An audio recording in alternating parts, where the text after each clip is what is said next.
MK Swasi Entertainment.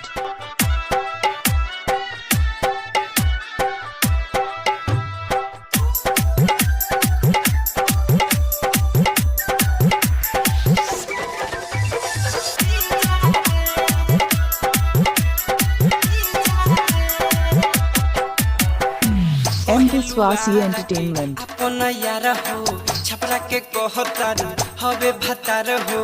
लागे सिवान जी लागी जा रे तोरा हवे गोपाल गज जी जा रे तोरा हवे गोपाल गज जी जा रे कहलू आरा के अपना यार हो छपरा के कहतारू हवे भतार हो लागे सिवान जी लागी जा रे तोरा हवे गोपाल गज जी जा रे तोरा हवे गोपाल गज जी जा रे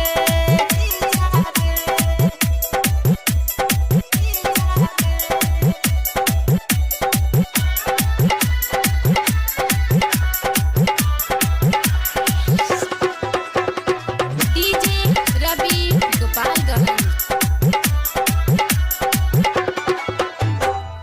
बंगाल से आई के यही जा कोइल बाड़ू छाई हो कोइल बाड़ू छाई हो हाँ बंगाल से आई के यही जा कोइल बाड़ू छाई हो बच के रहो नाही त गोरी बनी जईबू माई हो रोजे रोजे सोनपुर खोजे रोजे रोजे सोनपुर खोजे लागे जो बन दुनु की जा रे तोरा हवे गोपाल गज जी जा रे तोरा हवे गोपाल गज जी जा रे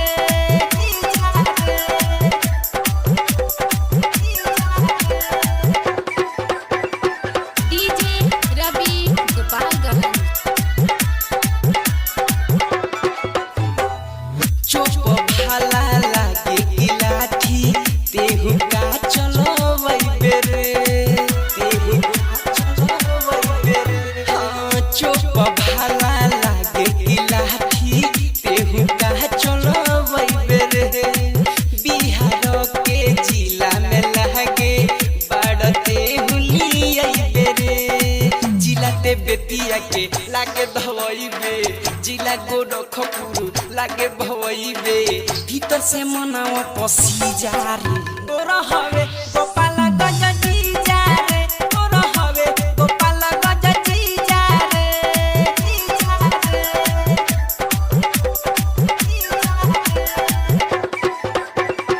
डीजे रवि गोपालगंज आसरा जो कहत बारे बात यही हो सच रे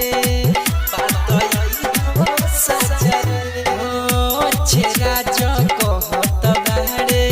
बात यही हो सच रे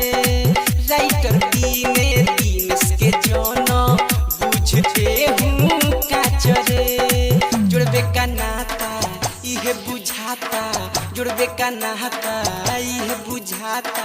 लागते हूँ यही जा रे तोरा हवे गोपाल गज जी जा रे तोरा हवे गोपाल गज जी जा रे कहलू आरा के अपना यार हो छपरा के कहतारू हवे भतार हो लागे सिवान जी लागी जा MK Swasi Entertainment.